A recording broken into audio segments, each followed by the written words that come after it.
दोस्तों नमस्कार, जय श्री राम। कैसे हैं आप? उम्मीद करता हूँ बहुत अच्छे होंगे। दोस्तों आज 25 दिसंबर को क्रिसमस के दिन मैं ये वीडियो बना रहा हूँ।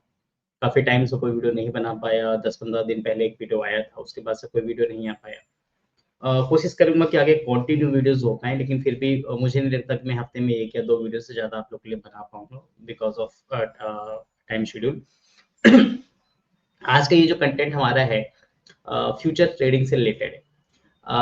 दोस्तों अभी पिछले दिनों अगर आप चलो पीछे तो आप बहुत सारी फ्यूचर्स के स्टॉक्स में आपको दुर्घटनाएँ देखने को मिलेंगी, जैसे इंडिगो में है, केन्स टेक्नोलॉजी में है, अ चोला फाइनेंस है। इस तरीके के स्टॉक्स में आप देखोगे कि ओवरनाइट किस-किस तरीके की घटनाएँ हुई हैं, 10-10% स्टॉक गिर रहे हैं एक दिन में, 15% गिर रहे हैं। भाग भी उसी तरीके से रहे हैं। तो इसी कंडीशन में अगर आप ये फ्यूचर शॉर्ट करके बैठे हो या फ्यूचर लॉन्ग करके बैठे हो, तो ओवरनाइट एक बहुत बड़ा रिस्क आपके लिए होता है, ठीक है? तो सबसे पहले डिस्क्लेमर मैं दे दूँ आपको कि जो भी चीज़ें, जो भी स्ट्रैटेजी, जो भी हम चीज़ें यहाँ पे डिस्कशन करेंगे, वो सिर्फ़ लर्निंग पर्पज़ के लिए है, एजुकेशन पर्पज़ के लिए है। किसी भी तरीके की बाइंग, सेलिंग या कोई भी स्ट्रैटेजी ट्रेड रिकमेंडेशन नहीं है। मैं कुछ भी आपको रिकमेंड नहीं कर रहा हूँ। ये स्ट्रैटेजी मैं खाली शेयर कर रहा हूँ ताकि आप इसको समझिए, प्रैक्टिस करिए, जिससे भी आप एडवाइस लेते हो फाइनेंशियल एडवाइज़र जो भी आपको उनसे एडवाइस लीजिए, उसके बाद ही अगर आपको ट्रेड करना है तो आप ट्रेड करें, ठीक है? तो इस तरीके की सिचुएशन में मैं देखता हूँ लोग रैंडम ट्रेड करते हैं, मतलब लोगों को अच्छा लग रहा है फ्यूचर, चलो पैसा है तो चलो फ्यूचर ही खरीद लेते हैं।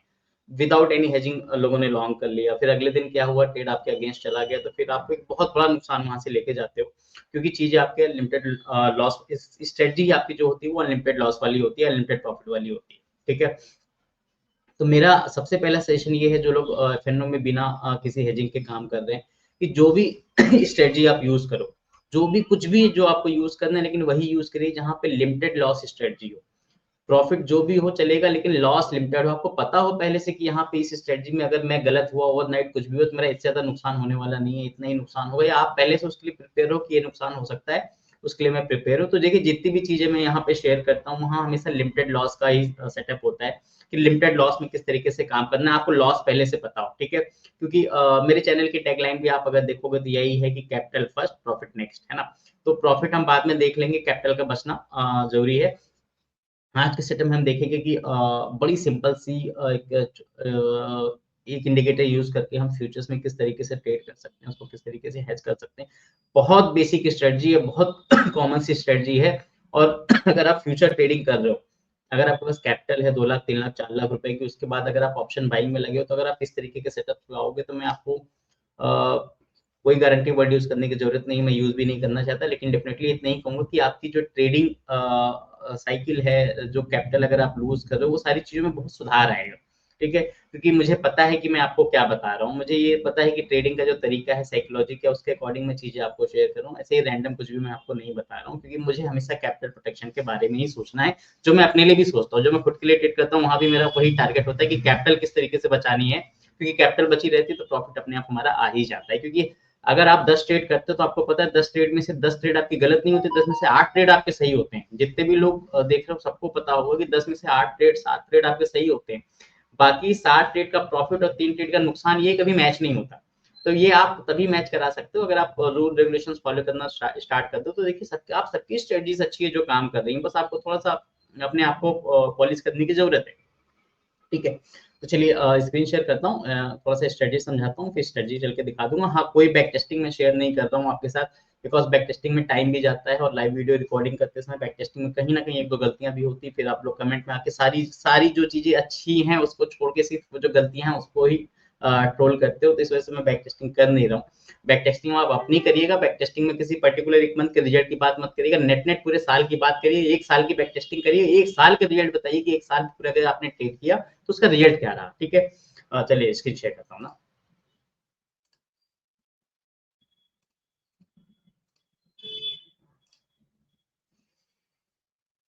चलिए, स्क्रीन दिख रही है आपको मेरी? सबसे पहले मैं बात कर लेता हूँ। देखिए ये मैं चीज़ें शेयर कर रहा हूँ, निफ्टी पे मैं आपको बता रहा हूँ। आप इसको स्टॉक्स के साथ भी कर सकते हो। अगर आप चाहो बैंक निफ्टी के साथ भी कर सकते हो, सेंसेक्स के साथ भी कर सकते हो। जहाँ भी आप फ्यूचर ट्रेड करना चाहें वहाँ पे आप कर सकते हैं। मैं आपको बता रहा हूँ निफ्टी के साथ, क्योंकि मुझे हमेशा निफ्टी में काम करना ही ज़्यादा पसंद है, क्योंकि निफ्टी थोड़ा-सा आपको पता है कि मतलब मेरा पसंदीदा जो कुछ भी ट्रेडिंग का एक इंस्ट्रूमेंट है वो निफ्टी, ठीक है? तो सबसे पहले मैं टाइम फ्रेम की बात करूंगा, कौन से टाइम फ्रेम पे आपको काम करना है। ठीक है, आप बड़े टाइम फ्रेम पे भी काम कर सकते हो, लेकिन मैं कौन सा टाइम फ्रेम यूज कर रहा हूँ, मैं यहाँ पे यूज कर रहा हूँ 1 आवर का टाइम फ्रेम। ठीक है, 1 आवर का टाइम फ्रेम यूज कर रहा हूँ। ठीक है, एक इंडिकेटर मैं यहाँ पे यूज करूंगा, कौन सा यूज करूंगा, RSI। ठीक है, RSI यूज करूंगा 14 पीरियड बाय डिफॉल्ट जो होती है। ठीक है, इसको मैं क्या करूंगा, दो पार्ट में डिवाइड करूंगा। ठीक है, ओवर बॉट हमारा 50 होगा, एंड ओवर सोल्ड जो होगा हमारा वो भी, ठीक है, 50 हो। ठीक है, 1 घंटे का टाइम फ्रेम मैंने लिया है और 50-50 में इसको डिवाइड किया है, ओवरबॉट 50 एंड ओवरसोल्ड 50। ये दो चीजें सबसे पहले आप समझो कि टाइम फ्रेम ये इंपॉर्टेंट है हमारा 1 घंटे का। आप इसको अपने तरीके से चेंज कर सकते हो जितनी भी देर पे आपको काम करना है।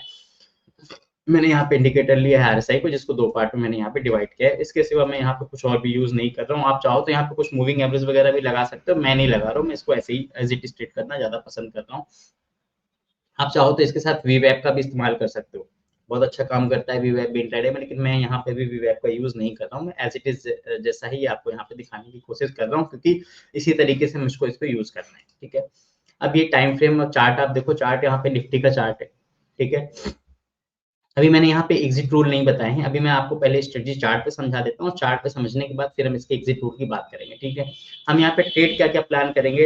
हमारा ट्रेड प्लान जो यहाँ पे होगा वो होगा लॉन्ग शॉर्ट दोनों को। ठीक है, हम लॉन्ग भी करेंगे शॉर्ट भी करेंगे। और हेजिंग क्या करेंगे, हेजिंग के लिए अभी मैं आ जाता हूँ, पहले स्ट्रेटजी समझ लेते हैं, फिर ओप्स्ट्रा पे चल के मैं आपको समझा दूंगा कि हेजिंग हमको किस तरीके से इसकी करके लेके जानी है। ठीक है, प्रॉफिट बुकिंग कब करनी है वो भी हम थोड़ा आपको यहाँ पे एग्जिट के जो रूल्स हैं वो भी मैं आपको थोड़ा सा अभी पहले स्ट्रेटजी समझा देता हूँ, फिर मैं बता देता हूँ। ठीक है, चलिए, तो आप स्ट्रेटजी आप देखो, ये चार्ट पे, ये चार्ट हमको दिख रहा है 1 घंटे का टाइम फ्रेम मैंने रखा है, निफ्टी का चार्ट मैंने लगाया है, RSI 14 पीरियड की है मैंने, देखिए बाय डिफॉल्ट इसको 50-50 किया, ओवरबॉट का कलर मैंने यहाँ से चेंज कर दिया, ओवरसोल्ड का कलर मैंने यहाँ से चेंज कर दिया। मैं यूज कर रहा हूँ जीरोधा। आप चाहो तो कुछ और यूज कर सकते हो। जीरोधा का ट्रेडिंग आईक्यू जो होता है ना, ट्रेड आईक्यू जो चार्ट है वो मैं यूज करता हूँ। आप चाहो तो कुछ और यूज कर सकते हो, ट्रेडिंग व्यू पे लगा सकते हो, तो थोड़ा सा व्यू अलग हो जाता है देखने पे, क्योंकि आप लोग बोलते हैं ये मेरी ये RSI किस तरीके से, बड़ी सिंपल सी RSI देखी मैंने, बस RSI लगाई है और कुछ नहीं किया है। 14 पीरियड की जस्ट कलर मैंने चेंज किया है यहाँ पे, और कुछ नहीं किया, यहाँ पे नंबर्स मैंने अलग अलग कर दिए। ठीक है, चलिए, अब देखिए हमें क्या करना है, हमको करना है जब RSI देखिए यहाँ पे 50, ये ग्रीन जोन और रेड जोन, दो जोन मैंने यहाँ पे डिवाइड किया है, ओवरबॉट 50 ओवरसोल्ड 50। जब हम RSI हमारी ग्रीन जोन में आएगी, यहाँ जो भी ट्रेड करना है कैंडल क्लोजिंग बेसिस पे ही करना है। ठीक है, ये 1 आवर का टाइम फ्रेम हम यूज कर रहे हैं, लेकिन कैसे यूज कर रहे हैं, कैंडल क्लोजिंग बेसिस। ठीक है, जब हमारी कैंडल क्लोज हो जाएगी, कोई भी डिसीजन कैंडल क्लोज होने के बाद ही लेना है। ऐसा नहीं कि कैंडल क्लोज कब होगी, 1 घंटे के टाइम फ्रेम अगर आप यूज कर रहे हो तो 9:15 बजे कोई चार्ट ओपन हो रहा है तो 10:15 बजे कैंडल क्लोज होगी, 11:15 होगी, 12:15 होगी। तो जो भी ट्रेड्स आपके बनेंगे वो या तो 10:15 पे बनेंगे, या तो 11:15 पे बनेंगे, या तो 12:15 पे बनेंगे, 1:15 पे बनेंगे, 2:15 पे बनेंगे, 3:15 पे बनेंगे। 1 घंटे की कैंडल क्लोजिंग होने के बाद ही आपके ट्रेड्स ट्रिगर होंगे, सेटअप ट्रिगर होगा। उससे पहले बीच में जो भी हो रहा है उससे हमको लेना देना नहीं। ठीक है, तो फॉर एग्जांपल हम यहाँ पे अगर निफ्टी की बात करते हैं, निफ्टी ने फॉर एग्जांपल यहाँ पे आपको देखिए RSI 50 के ऊपर गई। ठीक है, ये RSI ने कैंडल क्लोजिंग बेसिस पे अगर आप इसको यहाँ पे लेके आते हो, ठीक है, हाँ, ये RSI यहाँ पे कैंडल क्लोजिंग बेसिस आप देखोगे कि RSI 50 के ऊपर क्लोज होगी, कैंडल यहाँ पे क्लोज होगी। आपको यहाँ पे क्या करना है, निफ्टी का फ्यूचर लॉन्ग करना है। ठीक है, और फ्यूचर आपके पास 3 एक्सपायरीज अवेलेबल होती है ना, एक करंट मंथ होता है, एक नेक्स्ट मंथ होता है, एक फार मंथ होता है। ठीक है, तो आप यहाँ पे मैं बोलूंगा बेस्ट ऑप्शन है कि अगर जब भी ट्रेड आपको ये मिल रहा है, फॉर एग्जांपल ये मेरे को 19 दिसंबर को ट्रेड मिला, तो मैं यहाँ पे क्या करूंगा, मैं नेक्स्ट मंथ की एक्सपायरी ट्रेड करना पसंद करूंगा। नेक्स्ट मंथ मतलब जनवरी की एक्सपायरी ट्रेड करना पसंद करूंगा। अगर ये ट्रेड मेरे को 15 तारीख के पहले मिलता है तो मैं करंट मंथ में ही ट्रेड करता, जनवरी में ही। तो ये रूल आप अपने तरीके से डिसाइड कर सकते हो। मेरा ये रूल है कि मैं 15 तारीख से पहले अगर मेरे को ट्रेड मिल रहा है तो मैं करंट मंथ का फ्यूचर ट्रेड कर लेता हूँ, अगर 15 के बाद मिलता है तो मैं नेक्स्ट मंथ का फ्यूचर ट्रेड कर लेता हूँ। ठीक है, तो हमने यहाँ पे क्या किया, नेक्स्ट मंथ का फ्यूचर हमने यहाँ पे बाई किया, ये कैंडल क्लोज होने के बाद, मतलब 10:15 बजे ट्रेड आपका यहाँ पे ट्रिगर हुआ। अब जब 10:15 बजे ये लॉन्ग साइड का ट्रेड आपका ट्रिगर हुआ, ठीक है, आपको इससे एग्जिट कब करना है, ठीक है, ध्यान से समझिएगा। अब मैं यहाँ पे आपको एग्जिट रूल बता रहा हूँ। ठीक है, exit rule from long side trade. ठीक है। ये आपने ट्रेड कब लिया, जब आरएसआई 50 के ऊपर कैंडल क्लोज हुई ना। इफ आरएसआई गोज अबव 75, ठीक है। पहली कंडीशन हमारी होगी कि अगर आरएसआई 75 के ऊपर चली गई तो हमने यहाँ से क्या करेंगे, देन बुक प्रॉफिट, ठीक है। अगर आरएसआई 75 के ऊपर चली गई, 75 के ऊपर, अब यहाँ पे हम क्लोजिंग की बात नहीं कर रहे हैं, अगर आरएसआई 75 के ऊपर कभी भी चली गई, हम यहाँ पे क्या करेंगे, प्रॉफिट बुक करके निकल जाएंगे। आप चाहे तो 72 के ऊपर जाकर जाते ही निकल सकते हो। अगर आप मल्टीपल लॉट्स में ट्रेड कर रहे हो तो 70 के ऊपर आरएसआई चले गए तो आप एक लॉट से एग्जिट कर जाइए, दूसरी से 75 के ऊपर एग्जिट कर जाइए। उसके बाद वो कहीं भी जाए जाने दीजिए, कोई दिक्कत नहीं, अपना प्रॉफिट लीजिए, यहाँ से निकल जाइए, ठीक है। याद रखिए सारे ट्रेड हमारे हेज है, विदाउट हेजिंग नहीं है। अभी हम हेजिंग के बारे में आपको आगे चल के मैं आपको बताऊंगा कि आपको हेज किस तरीके से करना है, लेकिन विदाउट हेजिंग हम यहाँ पे कुछ भी लेके नहीं जा रहे हैं। पहला रूल जो हमने बताया था, लिमिटेड लॉस स्ट्रेटजी का यूज करना है। हर ट्रेड हमको इस तरीके से करना है कि जहाँ पे लॉस लिमिटेड हो, पहले से पता हो कि लॉस होगा तो कितना होगा, ठीक है। हमने यहाँ पे क्या किया, आरएसआई 75 के ऊपर चले गई तो हमने यहाँ पे प्रॉफिट बुक कर लिया। और सेकंड कंडीशन हमारी क्या हो सकती है, सेकंड कंडीशन में आपको बता देता हूँ। सेकंड कंडीशन आपकी ये हो सकती है कि आपको लॉस लेके निकलना पड़े। लॉस लेके कब निकलना पड़ेगा, if RSI close below 51 our candle closing basis, ठीक है ना। दूसरी कंडीशन हमारी ये हो गई कि अगर आपके पास है ना, आरएसआई आपकी 50 के नीचे चली गई तो आप यहाँ पे जो भी लॉस हो रहा है लॉस लीजिए, निकल जाइए, ठीक है। लॉस हमारा कम होगा क्योंकि हमने हेजिंग करके रखी होगी। हेजिंग अभी मैं आगे आपको समझाऊंगा, मैं फिर से आपको बता रहा हूँ, ठीक है। तो पहली कंडीशन ये होगी कि आरएसआई अगर 75 के ऊपर गई तो प्रॉफिट बुक करिए, एग्जिट करिए। दूसरी कंडीशन हो गई आरएसआई अगर 50 के नीचे आ गई तो लॉस बुक करिए, एग्जिट कर जाइए, ठीक है। अब तीसरी दूसरी ये तो हो गया लॉन्ग साइड का ट्रेड, ठीक है। अब फॉर एग्जांपल आपने यहाँ पे ट्रेड लिया, आरएसआई यहाँ पे आई, है ना, 75-76 गई, आप यहाँ तक प्रॉफिट बुक करके निकल जाओगे। आपने ट्रेड कहाँ पे लिया था, ट्रेड आपने यहाँ पे कहीं लिया था, 25,932 के आसपास आपको ट्रेड मिला होगा। एग्जिट आपने कहाँ पे किया होगा, 26,000, अच्छा खासा आपको देख लो ठीक ठाक जो प्रॉफिट मिलना था मिल गया, आपने यहाँ कहीं एग्जिट किया, आपको ठीक ठाक रिटर्न आपके जो आने थे वो आ गए, ठीक है। फॉर एग्जाम्पल शॉर्ट साइड की ट्रेड भी देख लेते हैं। अगर आपने इस कैंडल क्लोजिंग बेसिस पे शॉर्ट किया, ठीक है, कैंडल क्लोजिंग बेसिस पे शॉर्ट किया, यही यहाँ पे शॉर्ट साइड में आपको क्या करना है, वो भी मैं क्लियरली यहाँ पे लिख दे रहा हूँ, ठीक है जी। Exit rule from short side trades, ठीक है ना। यहाँ पे फर्स्ट कंडीशन हमारी क्या होगी, if RSI goes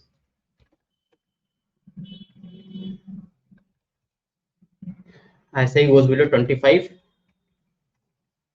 then book profit, है ना। एंड सेकंड कंडीशन हमारी क्या होगी, if RSI close above 50, then exit, okay. ये जो RSI 50 के ऊपर जा रही है ये आपका स्टॉप लॉस ट्रिगर करा रही है, मतलब इस कंडीशन में आपको यहाँ से एग्जिट कर जाना है। चूंकि आपके पास हेजिंग है तो आप एक छोटे लॉस में यहाँ से एग्जिट लोगे, और अगर आरएसआई 50 के नीचे आ रही है तब भी आप यहाँ पे एग्जिट करोगे, जो भी लॉस होगा वो लोगे, लेकिन आपके पास हेजिंग है तो लॉस छोटा होगा। और जब प्रॉफिट होगा तो आप प्रॉफिट को पूरी तरीके से राइट करोगे यहाँ पे, ठीक है। जब आप देख लो जब जब प्रॉफिट आपको आए हैं तो देखिए किस किस तरीके के प्रॉफिट्स आपको लेने को मिलेंगे, पूरा का पूरा आपको ट्रेंड कैरी करने को मिलेगा। प्रॉब्लम क्या है सेटअप की प्रॉब्लम ये है कि जब बाजार साइडवेज होगा, है ना, 4-5 बार मल्टीपल एग्जिट्स आपके हो जाएंगे, वहां पे आपको माइनर प्रॉफिट माइनर लॉस आएगा, ठीक है।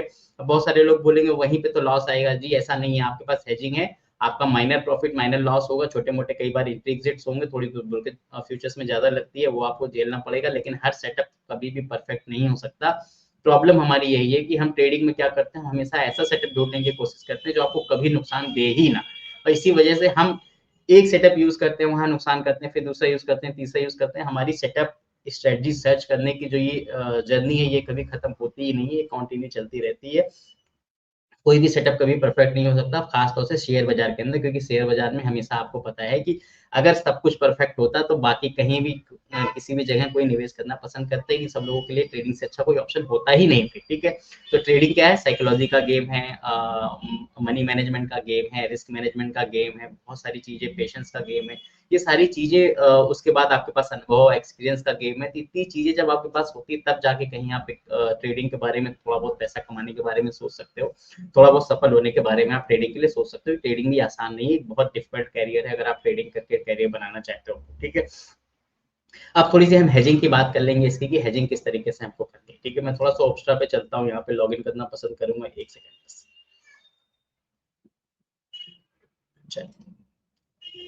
फॉर एग्जाम्पल हमने यहाँ पे ट्रेड्स की बात की थी, आपने जो भी ट्रेड यहाँ पे लिया, क्लोजिंग बेसिस लिया, कैंडल क्लोज हुई, आपने ट्रेड लिया।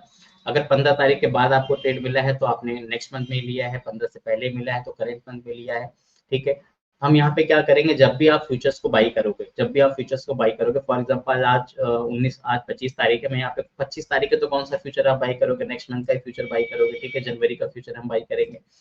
हमने यहाँ पे जनवरी का फ्यूचर लिया, जनवरी के फ्यूचर को हमने यहाँ पे बाई कर लिया। ठीक है, अब जब जनवरी का फ्यूचर आपने यहाँ पे बाई किया तो आप देखो मैक्सिमम प्रॉफिट अनडिफाइंड है, मैक्सिमम लॉस अनडिफाइंड है। ठीक है, अब इस कंडीशन में आप अपनी हेज दो तरीके से कर सकते हैं। ठीक है, मैं ये चाहता हूँ कि मेरा प्रॉफिट जो है वो अनडिफाइंड ही रहे, लॉस मेरा डिफाइन हो जाए। उस कंडीशन के लिए आपको क्या करना चाहिए, आप यहाँ पे एक पुट ऑप्शन बाई कर सकते हो, at the money put option या slightly in the money put option. हमेशा याद ध्यान रखिएगा, at the money put option या slightly in the money put option. अब जैसे निफ्टी कहाँ पे चल रहा है, 26,141, तो स्लाइटली इन द मनी जाना होगा तो आप 26,200 का पुट ऑप्शन लोगे, एट द मनी रहना होगा तो 26,150 का पुट ऑप्शन लोगे। मैं यहाँ पे क्या करूंगा, 26,250 का पुट ऑप्शन बाई करना पसंद करूंगा। ठीक है, तो मैं यहाँ पे क्या करता हूँ, 26,250 का पुट ऑप्शन ले लेता हूँ, ये रहा हमारा 26,250 का पुट ऑप्शन। ठीक है, ये मैंने इसको यहाँ पे ऐड कर दिया। ठीक है, अपनी ट्रेड्स पे मैंने इसको ऐड कर दिया। अब देखिए यहाँ पे क्या हुआ, हमारा लॉस डिफाइन हो गया। ओवरनाइट बाजार कहीं भी चला जाए, आपके यहाँ पे जब आप फ्यूचर बाई कर रहे थे आपकी 2 लाख समथिंग कैपिटल लगी हुई है, उस कैपिटल पे अगर बाजार अगले दिन कहीं भी 4-5% ऊपर नीचे खुलता है, तो ऊपर खुलता तो आप अच्छा पैसा बनाते हैं, नीचे खुलता तो कितना नुकसान आप कर सकते हो। ठीक है, अब इससे क्या हुआ, ये 21,000 रुपए का ही नुकसान हो सकता है। ये निफ्टी में कितने पॉइंट का नुकसान है आपको पता है, 200-300 पॉइंट में आपका लॉस यहाँ पे मैनेज हो जा रहा है। ठीक है, और ये पूरा का पूरा नुकसान कब होगा, एक्सपायरी के दिन आता है। ये जब होता है, ये एक्सपायरी के दिन का नुकसान होता है, ये पूरा नुकसान कभी नहीं होता। जब आपको सेटअप एग्जिट देगा तो इतना नुकसान नहीं होगा, इसमें से 2,000, 3,000, 4,000, 5,000 रुपए का नुकसान आपको होगा। मैं फिर आपसे बोलूंगा कि एटलीस्ट 1 साल की पूरी बैक टेस्टिंग करिए सेटअप बेसिस। मेरे को कमेंट में बताइएगा, 1 साल की बैक टेस्टिंग के बिना प्लीज मत बताइएगा, 1 साल बैक टेस्टिंग कर लीजिए, फिर कमेंट में बताइए क्या रिटर्न आपने कमाए। ठीक है, अगर आप सीरियस हो तो ये देखिए बैक टेस्टिंग कौन करता है, जिसको लगता है कि हाँ ये स्टडी अच्छी है, सीरियस है जो काम करने के लिए, वही जाके बैक टेस्टिंग में टाइम खर्च करेगा, नहीं तो आप वीडियो देखोगे निकल जाओगे। बहुत सारे वीडियोस आपने अवॉइड किए, इसको भी अवॉइड ही करोगे। ठीक है, तो मैं भी यही चाहता हूँ कि अगर आप सीरियस हो तो पहले बैक टेस्टिंग करिए, पहले इसके रिस्क को समझिए, उसके बाद ही ट्रेड करिए, अदरवाइज ट्रेड मत करिए। ठीक है, फिर से मैं डिस्क्लेमर दे रहा हूँ, कोई भी बाइंग सेलिंग का रिकमेंडेशन नहीं कर रहा हूँ, जस्ट एक स्ट्रेटजी शेयर कर रहा हूँ मैं आपके साथ एजुकेशनल पर्पज के लिए। ठीक है, अब यहाँ पे अभी जो अब क्या हुआ, दो चीजें हुई, आपके कैपिटल जो 2 लाख रुपए लग रही थी वो आप 50,000 पे लेके चले, आपने रिस्क भी मैनेज कर लिया है ना। तो इस तरीके से आपने काम किया, आपका ओवरनाइट रिस्क मैनेज हो गया। जब आप एग्जिट करोगे तो उस टाइम में आपको एग्जिट करना है। अब ये तो मैंने अपना लॉस डिफाइन कर लिया। ठीक है, लॉस डिफाइन कर लिया, प्रॉफिट अपना अनडिफाइंड है। अभी बाजार कितना भी ऊपर जाएगा मेरे को पूरा पूरा बेनिफिट मिलने वाला है, लॉस नीचे गिरेगा तो लॉस लिमिटेड, लेकिन अगर ऊपर गया जो मैंने सोच के फ्यूचर लिया है तो हमारा लॉस अनलिमिटेड होने वाला नहीं है, लॉस प्रॉफिट अनलिमिटेड होगा, लॉस हमारा डिफाइंड होगा। ठीक है, इसी कंडीशन में अगर आप चाहो तो ठीक है, हमारे पास ये रिस्क है 21,730 रुपए जो आपके जा रहे हैं, यही रिस्क है। बाजार साइडवेज रहेगा तो ये प्रीमियम डिके होता है, यही आपका रिस्क होता है। आपके पास अगर कैपिटल है तो आप इसको भी मैनेज कर सकते हो, बहुत अच्छे तरीके से मैनेज कर सकते हो। कुछ दूर के ऑप्शन बेच के, नीचे का पुट ऑप्शन दूर का बेच के, दूर के कुछ और ऑप्शन बेच के आप चाहो तो इसको भी मैनेज कर सकते हो, उसमें थोड़ा सा पैसा लगता है। ठीक है, कैपिटल ज्यादा लगती है। लेकिन अगर आपको लगता है कि ये जो रैली है ये लिमिटेड है, मेरे को आरएसआई 75 जाएगी, 80 जाएगी तो वहां पे एग्जिट कर लेना है, तो बहुत बड़ी तेजी आपको कैप्चर नहीं करनी, उससे पहले आपको एग्जिट करना है। तो आप यहाँ पे क्या कर सकते हो, पुट ऑप्शन बाई ना करके इस पुट ऑप्शन को आप हटा दो, और यहाँ पे क्या कर सकते हो, एटलीस्ट निफ्टी की रैली जहां तक आप देख रहे हो 26,300 पे मान लीजिए आपने फ्यूचर को बाई किया, आपको लगता है कि आरएसआई 75 पे जाएगी तो मेरे को एग्जिट करना है। आरएसआई 75 पे कब जाएगी, मान लीजिए आरएसआई 50 के ऊपर निकली, 75 तक जाने का मतलब 300-400 पॉइंट की रैली होगी, तब तक मेरा टारगेट आ जाएगा, मेरे को वहां पे एग्जिट करना है। तो आप यहाँ पे क्या कर सकते हो, एटलीस्ट जहां पे फ्यूचर आपने बाई किया है यहाँ से 500 पॉइंट आगे को कोई कॉल ऑप्शन सेल कर दीजिए। फॉर एग्जांपल निफ्टी भी कहाँ पे चल रहा है, निफ्टी अभी चल रहा है 26,200 पे, ठीक है। अगर आप चाहो तो देखो जनवरी का क्या 26,600 26,700 का कॉल ऑप्शन अवेलेबल है क्या, 26,600 26,700 का कॉल ऑप्शन अवेलेबल है, 26,600 26,700, ये रहा 26,700 का कॉल ऑप्शन, इसको आप सेल कर दो, ठीक है। ये आपने सेल कर दिया, है ना। अब यहाँ पे क्या हुआ, जब कॉल ऑप्शन आपने सेल कर दिया तो आप देखिए लॉस अनडिफाइंड होगा, क्योंकि अगर मार्केट गिरेगी तो लॉस हमेशा डिफाइन हो जाएगा, प्रॉफिट आपका लिमिटेड हो गया, ठीक है। प्रॉफिट लिमिटेड हो गया, लॉस अनडिफाइंड हो गया। अब यहाँ पे क्या हो गया, अगर मार्केट में थोड़ी तेजी आई और बाजार साइडवेज रहा तो आपका भी थोड़ा पैसा बन जाएगा, वो वहां भी बन जाता है। बस यहाँ पे क्या है कि अगर बाजार एक रेंज में रह गया तो आपका रेंज में रहने के बाद में क्या होगा, तो आपका नुकसान नहीं होगा, क्योंकि कॉल साइड से थोड़ा सा पैसा आपको आ जाएगा, ठीक है। तो ये दोनों अलग अलग तरीके के माइंडसेट के ट्रेड हैं, जैसा आपका माइंडसेट है। अगर आप लॉस लिमिटेड करके ट्रेड करना चाहते हैं तो आप हमेशा पुट ऑप्शन के साथ जाइए। अगर आप प्रॉफिट लिमिटेड करके ट्रेड करना चाहते हैं तो कॉल ऑप्शन सेलिंग के साथ जाइए, फ्यूचर के साथ, दोनों ही कंडीशन है। जो आप कॉल ऑप्शन सेल कर रहे हो तो देखिए पैसा भी आपका ज्यादा लग रहा है, 2,26,000 रुपए लग रहे हैं। यहीं अभी जब आप फ्यूचर बाई कर रहे थे, जब आप पुट ऑप्शन बाई कर रहे थे तो आपकी कैपिटल थोड़ी सी कम लग रही थी यहाँ पे, है ना, तो आपका कैपिटल कम लग रहा था यहाँ, तो आप देखिए 50,000 में ट्रेड हो रहा था। तो ये दोनों तरीके के सेटअप है, जिस तरीके से आप ट्रेड करना चाहे उस तरीके से ट्रेड कर सकते हैं। तो ये हमारा सेटअप था फ्यूचर ट्रेडिंग के लिए, बहुत सिंपल सेटअप है, रूल बेस्ड है, रूल के साथ है। बिना हेजिंग के कभी भी ट्रेड ना करें, कितना भी अच्छा आपको लग रहा है आरएसआई ऊपर जा रही है नीचे जा रही है, लेकिन हाथ जोड़ के रिक्वेस्ट है कि बिना हेजिंग के ट्रेड ना करें, क्योंकि बिना हेजिंग के ट्रेड करके ही आप अपनी पूरी कैपिटल खोते हो। आरएसआई 50 के ऊपर जाने का ये मतलब कतई नहीं कि उस ट्रेड में आपका पैसा बनेगा, आरएसआई 50 के नीचे जाने का ये मतलब कतई नहीं कि वहां पे आपका पैसा बनेगा। ट्रेडिंग में प्रोबेबिलिटीज होती हैं 10 में से 5 बार 6 बार 7 बार आप सही होते हो, और ये इसका बेनिफिट आपको तभी मिलता है जब आपका रिस्क हर ट्रेड में मैनेज होता है। तो रिस्क के साथ कभी भी, कितना भी आप बुलिश हो या कितना भी आप बेरिश हो, ये कभी भी मत सोचिए कि इस बार आप सही हो जाओगे। मुझे 19-20 साल हो गए, 16-17 साल हो गए इस बाजार के अंदर, लेकिन अभी भी लगता है कि मुझे कुछ नहीं आता। मतलब हमेशा ये फीलिंग रहती है कि अभी भी बाजार बहुत बड़ा है, हर दिन कुछ ना कुछ सीखते रहिए, बाजार में नई नई चीजें आती रहेंगी। तो ये आप सर्वाइव तभी कर पाओगे बाजार के अंदर जब आप हेजिंग के साथ ट्रेड करोगे, तो आप बाजार में सर्वाइव करोगे, तभी आप लंबा चलोगे, तो आप पैसा भी आप बाजार में बना सकते हो फिर। ठीक है, उम्मीद करता हूँ कंटेंट अच्छा लगा होगा। तो प्लीज वीडियो को लाइक करिएगा, नए हैं तो सब्सक्राइब भी कर दीजिएगा, शेयर भी करिएगा दोस्तों के साथ, और मिलते हैं नए वीडियो में। टेक केयर, थैंक यू, जय श्री राम।